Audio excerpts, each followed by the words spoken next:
want you to see something, because this is where you and I come in. And this is why I want to set the basis for us understanding what I'll bring back next week.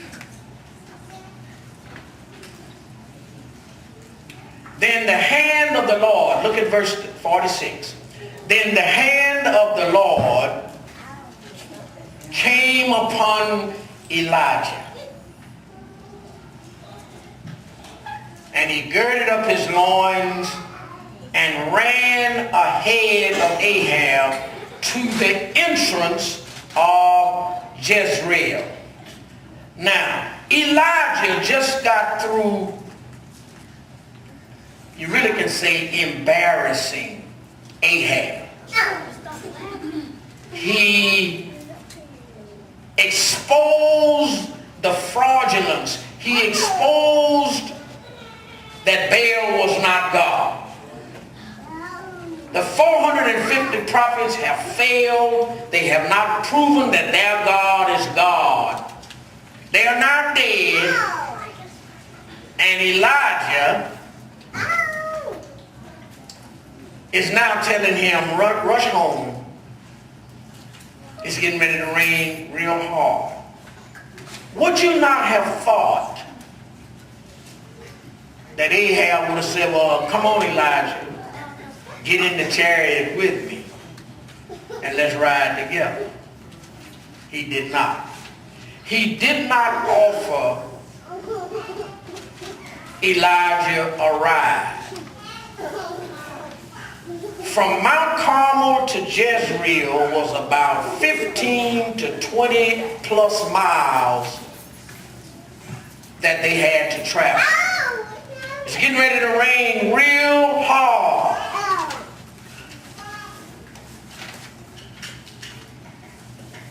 Sometimes in this life, young brothers and sisters, ladies and gentlemen,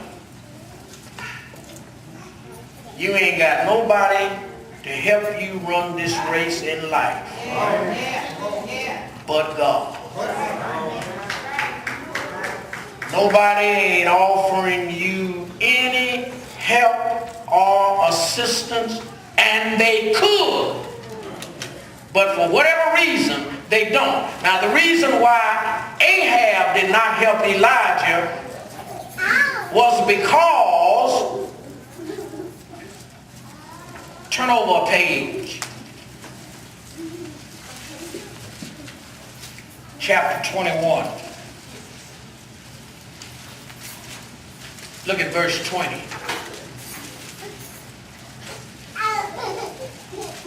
What does it say? Chapter 21, verse 20. What does it say? My enemy. He considered Elijah his enemy. Yes, sir.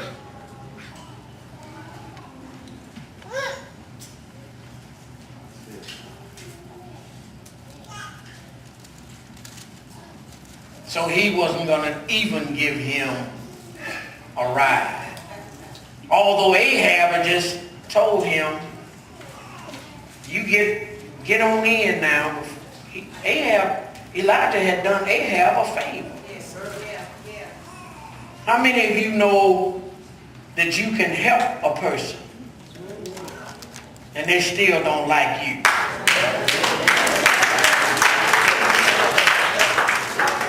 How many of you know that it doesn't matter what you do, sometimes what you say, they still consider you an enemy? He just gave him a great warning. Man, get on in. It's getting ready to blast out here. It's going to be bad. Get on in. So, when men fail you, when it seems nobody cares about you, you always can put your trust in God. Look what verse 46 says. Then the hand of the Lord came upon Elijah. The Lord knew the condition that Elijah was in. The Lord that he was sending rain. And he knew the same conditions that he was warning Ahab to get away from would be the same conditions that he would have to travel in. Ain't got no chariot. Ahab ain't giving him no ride. Ain't no cabs, no buses, no trains, no plane. So when you ain't got nothing else, your feet hit the path. So what this is in verse 46, if you'll allow me to use a homonym. Any of y'all remember what homonyms were? What's homonyms? Words that, what's homonyms? Right? My young folk, raise hand. How many of y'all know what a homonym is? All right, what's a homonym? A word that sounds the same and have a different meaning. Words that sound the same have a different meaning, and most of the times they spell differently, but they have the same sound. So verse 46, if you're writing, you ought to put this down. This, because the hand of the Lord came upon Elijah, this was a feat of the feet. F-E-A-T. It was a feat of the feet. It was a F-E-A-T of the F-E-E-T. It was a feat of the feet. Why? Because the hand of the Lord came upon Elijah because he's getting ready to run. He was forced into running. He had no choice. Sometimes on this journey of life, you are forced. Yes, sir. Listen to me. You are forced to take action. Yes. You have no choice. It's just you and the Lord. He enables you. When you and I depend on him, he will enable us to deal with whatever the condition is. Elijah had to run, not walk. Because now it's getting ready to storm. This ain't time to be cool. He's got to get there as quickly as he can. He ain't got no wings.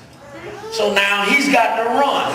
The hand of the Lord came upon Elijah, which means that God was getting ready to give him supernatural speed. That's right. And endurance. If the mileage between the mountain called Carmel was somewhere between 15 miles and 20 plus miles, that really means that that Elijah was getting ready to run the marathon. The marathon is exactly 26.2 miles. It's what they run in the Olympics. Now, Elijah ain't been working out. Come on. This ain't no smooth paved road. He ain't been doing no push-ups and sit-ups. So now, he ain't in that kind of shape. Been doing a lot of walking. But anybody that run, how many of y'all ever run cross country? Cross country. Anybody run track, run the mile? All right. Anybody can tell you walking don't get you ready to run the cross country. And definitely not the marathon. I ran the cross country, and I used to, man, when I saw them hills, I went, oh God. If you ain't never run it, you don't know what I'm talking about. But them legs, they start getting rubbery. It's a pain. It looks like it's waiting for you right about up there somewhere. You get to a certain point and there's a pain that grabs you right in the side. And it says, hello, I'm going to be with you. Yes, I'm going to be with you for the rest of this race. And that pain grabs you right in there. And the further you run, it says, I'm here. I'm here. You can't shake it. Ain't nothing you can do. Legs get rubbery. Heels get harder. But the Bible said in verse 46 that the hand of the Lord was upon Elijah. And so God gave Elijah supernatural strength